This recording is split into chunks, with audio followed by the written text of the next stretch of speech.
Wednesday. Thanks for joining us. My name's George Gary, and I do these every night about 6:30-ish if I can get the show done. And I decided to do these because I do it in the morning for the San Diego show in San Diego. San Diego show for San Diego? That didn't make sense. CBS show in San Diego. And that's where you do it from your house. You notice everybody is broadcasting from their homes. In fact, I saw one guy doing from his backyard last night while I was watching. So it's interesting. I like watching, sometimes on Facebook there's a live interview and they'll show the kids come in. And I saw one that wasn't during this season, but there was a guy doing a face-to-face with somebody, and the little kid walked in, and then the next kid on a stroller walked in, and you saw the nanny or whatever pulling him, trying to pull him out. It was hilarious. So if you see fingers, it's Neil's. So there he goes. He wants you to see what his fingers look like. He's working the camera a little bit for me. And I have my 14th book is going to print for early next year. It's on history. So I like to do a lot of history. And I love California history. So the next one's called Made in California. So you'll be looking for that. What we have tonight is one of my favorite cakes and my favorite things. It's limoncello drunk cake, I call it. You cannot use limoncello if you don't want to, but I suggest making your own limoncello. In California, we have lemon trees. Neil pulled some off of our tree the other day. And I want to show you two types of lemons. Here is the Meyer lemon that everybody thinks is gold. It's it has an orange and lemon taste. It's not as sour. And then here is our lemon, our Eureka lemon. And this has a softer skin. Now, both are washed. You want to make sure the skins are washed. If you get them at the grocery store, you might have to wash wax off of them. But we have citrus farms. If we don't have enough citrus here, not very far. The California Citrus Museum, which is phenomenal. And they're open for business even right now. So I make my own limoncello. I do this about once a year. I make about 10 of these bottles. In fact, my neighbor today, Shelly, she just came over with a bottle and returned it to me. And I said, do you want a refill? And she looked at me like, are you crazy? Of course I do. So this limoncello is so good. And when I do the glaze, I'll pour some into a glass, a little cup, and let you see what it's like. But this recipe came from a little grandmother, everybody says that, but from Italy. And for a number of years, I did culinary tours of Italy. Now I just stick with France. But Maria Teresa, she gave me the recipe, and I'd been to a little tiny restaurant one night, and the limoncello, they just ask you, would you like an after dinner drink? And they bring the whole bottle to the table that's encased in a block of ice. And they give you 2 cups or 2 little glasses, and they say, go ahead, have as much as you want. Well, it's so rich that you only have one. It's syrup, is what it is. I think it's great on vanilla bean ice cream too. So you just pour that on. But right now, this is pretty fluid. It hasn't been in the freezer. I keep a bottle in the freezer, and it is like, you'll see when I bring out the freezer one. And it doesn't freeze up because it's full of alcohol. Pure alcohol. So it depends on your state. I'm going to include this recipe in tonight, but you're going to be able to see if you can get the grain alcohol that you need for it. But I don't use this type of lemon. I use my Eureka lemons. Wash it, like I said, and I'm just going to show you a little bit of how you do this. You're going to take a peeler, and you're going to peel the lemon, and you're going to peel the zest off of it, or the rind, and you're going to do this with this. Now, after you've peeled 10 of these lemons, you're going to take and put this into 2 bottles into a jar, and 2 bottles of the Everclear. The rind. Yeah, the rind. But see, what I'm doing here is I'm peeling the whole thing, and I'm kind of going deep. And you would never cook with this like this, because that white pith that you see is bitter. I've hit the bitterness, and I don't want that in my limoncello. So what I take is a small paring knife, and I scrape it to scrape all of that pith off. And it's time consuming, but after you've made the limoncello, it's worth it. So that's how you want your rind to be. And you do that. And I go into a lot of detail on the recipe, just like that. So you're scraping, and you want to get as much off as you can with a little paring knife, just like that. And you do 10 of these, 10 lemons completely. And then after you do that, you put it into the Everclear for, I think it's 72 hours. I don't have the recipe right in front of me. After that's done, after 72 hours, you're going to take water and sugar and bring it to a boil. As soon as it boils, you turn it off, let it cool. You strain this out of the Everclear, and you pour the sugar and water syrup, simple syrup, into the Everclear that was flavored with the lemon, and then that's it.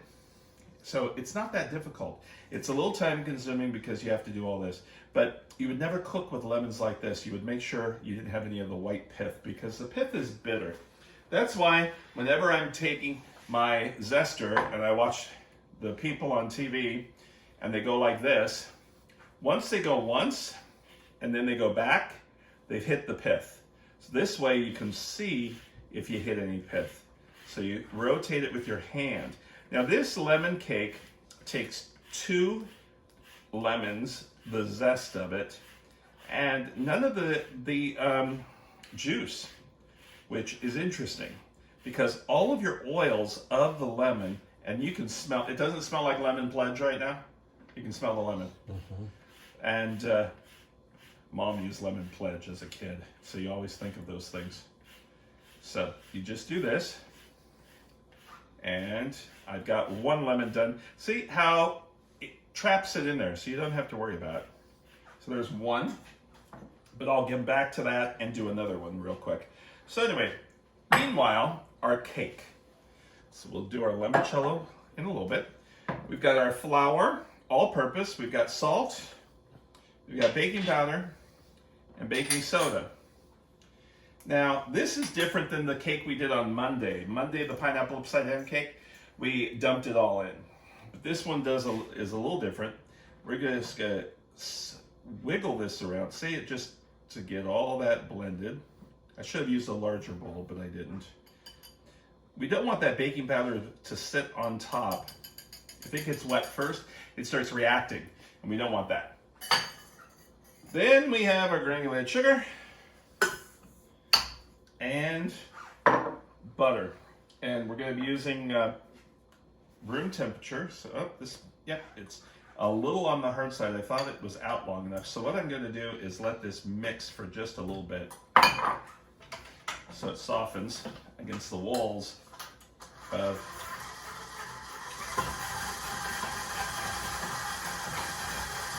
Meanwhile, I will zest my other lemon. See how much zest? That's a lot, just for 1 lemon. Now, what I do when I'm making, if I've got lemons for my lemon tree, I will zest them one day, and then the next day I will take and juice them. Because by zesting them, it kind of breaks the walls down. And I said before, and I say it all the time, I heard that lady on TV say, oh, if you put them in the microwave, you're going to get double the juice. I'd like to know how a lemon expands in the microwave. I think it's just a little easier, but you aren't going to get double juice. A lemon has as much juice as inside of it. That's about it. So now our butter and our sugar is blended. And I tell you, about 3 minutes, then we're going to add the eggs one at a time. Now there are 5 eggs in this.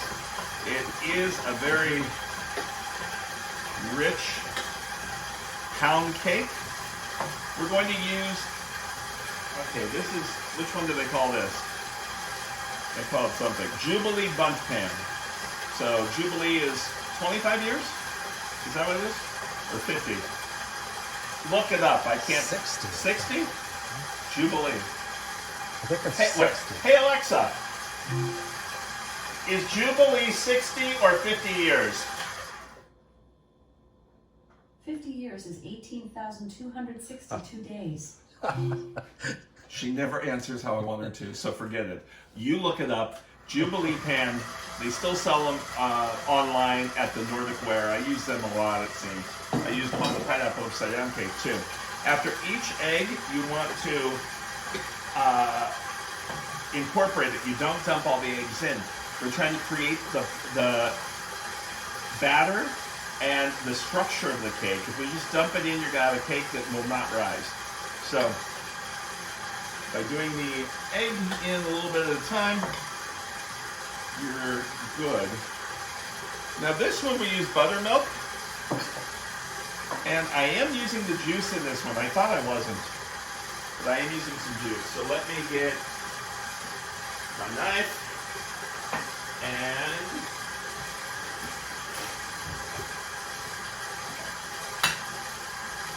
I glanced at that. Oh, I'm not using the juice, but I am.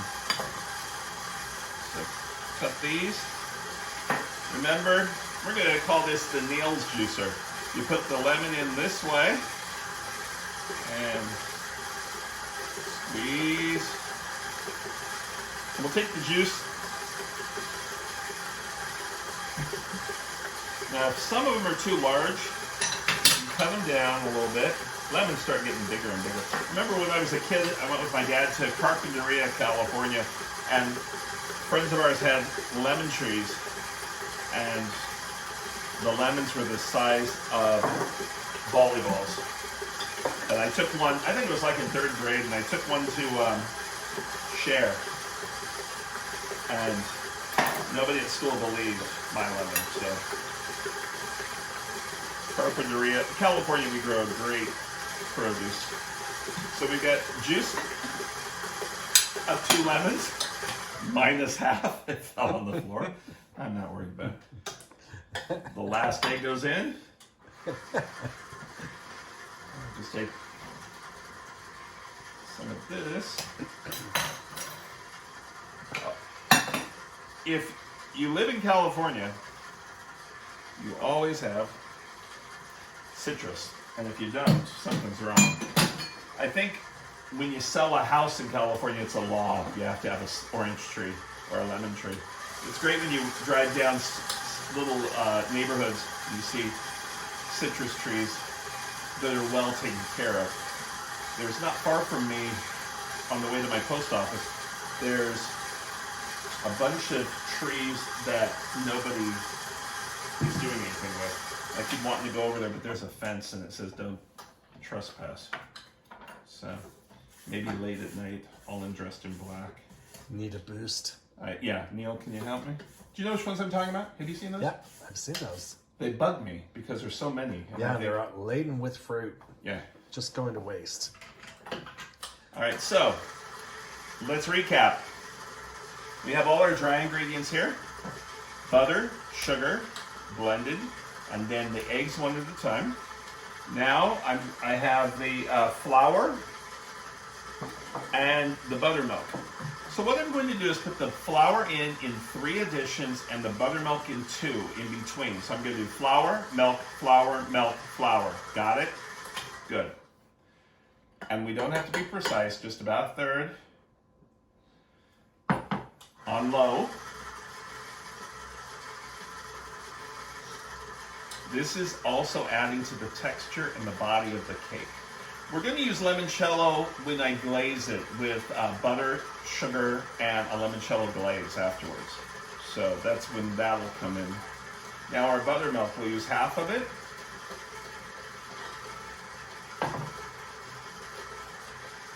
I like using real buttermilk. I don't like taking whole milk and putting lemon juice in it to make it sour and curdle. It doesn't have the same flavor and effect to me. So that's why I like you to use real buttermilk if you can.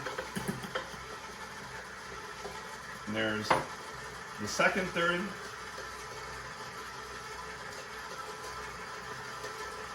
And the last of the buttermilk.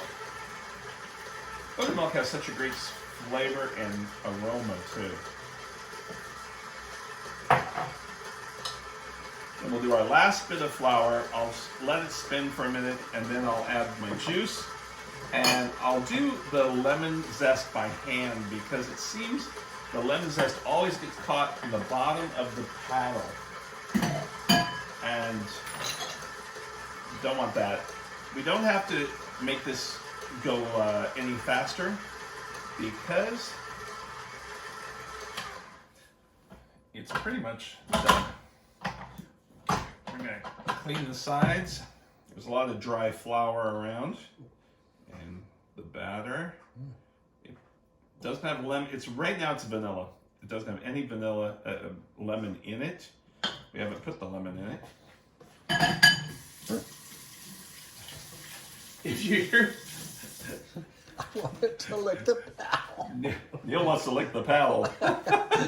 You'll get it in a minute. Okay.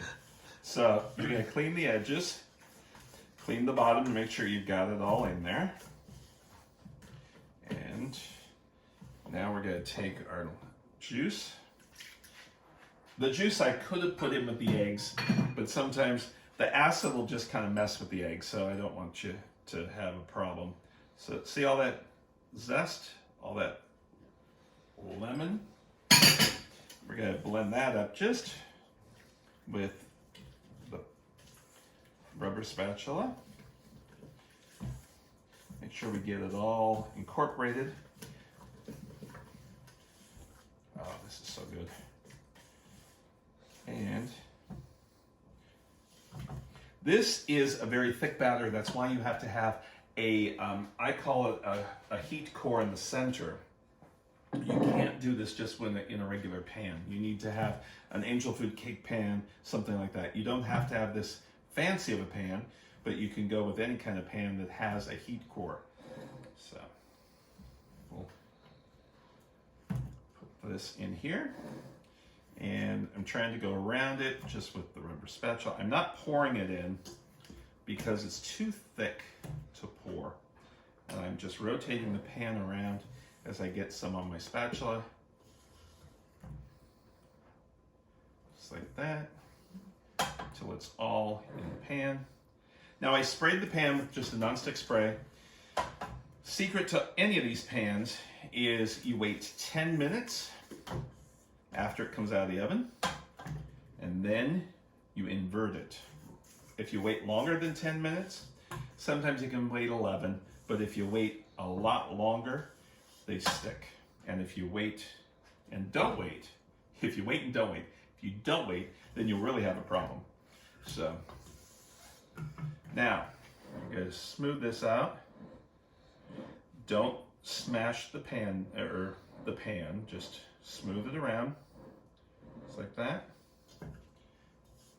And you clean the nose or the cone, just like that. A little blob you gotta, whoop. And we're going to put this in the oven for about an hour at 350, and it should be done. And then when it comes out, I'm going to let it sit for 10 minutes. And in that 10 minutes, I'm going to make a glaze, which, like I said, is just butter and sugar melted. And then I'll pour some limoncello into it, and I'll do that when we come back. Thanks a lot. All right, we're back with the cake coming out of the oven, and it's about 10 minutes now. I've got sugar and butter here melted, and off of the heat. You don't want to put it on the heat, the alcohol into there, because it could, and you don't need it to blow up on you. But just to show you how syrupy this is, and this is about, whoop, see? You spill it and you lick it up. But that's about a serving. It's just like about, oh, Neil wants it. Just a little bit. Oh, he wants to do a close-up. All right, so what we're gonna do is, it's off the heat now, and I will add the alcohol to it. How is it, Neil? Delish. Num num. And we'll just liquefy all that. So all this is sugar. Now, if you don't want to use the alcohol, you can use straight lemon juice instead. So let's turn this over. This towel is and I want it to stay on here. So watch this. See, whoop. Ah. I haven't turned this over already, so you're watching it when I'm doing it. So You hope it comes out. Ah, perfect. Beautiful. The 10-minute is the trick. I created that myself. I didn't read it anywhere, and I couldn't figure out why these pans stick. And I told you, when you're doing a chocolate cake, just use the spray just like I did. You don't have to have the flour in the spray. You can just use Pam, spray the whole thing, 10 minutes, pop it out. And it cleans up really well, so you don't have to worry about that. Now, if the cake is still on the warm side, you can take and put this liquid, the glaze on it. Now, if it's not still warm, take that skewer and poke holes in it. Remember pokey cakes in the 60s, 70s? They were with Jello. So you're just gonna glaze this up, and if it's hot, it soaks right in, just like a sponge. And you want the inside. And like I said, you can swap this out, not use alcohol, and use lemon juice. Make sure you use real lemon juice from the lemons that you zested, even though we have the lemon in the cake also. But this is my limoncello drunken cake. And looks really nice. Then what I'll do, I always put it on a rack. In bakeries, when we're making more than one cake, we'll put 2 on a rack, we'll just pour it. And then anything that falls off, we put it and re-warm it up. So make sure we use a nice cake platter. This is the part where you worry. Nah, have spatulas, just like that. This is a nice dense cake, so it'll go right there. And there is our limoncello cake. Wow. So anyway, I'd like to thank you so much for joining us. We'll see you tomorrow. And I got to get some of the cake over to the neighbors. So see you later. Take care. Thanks a lot.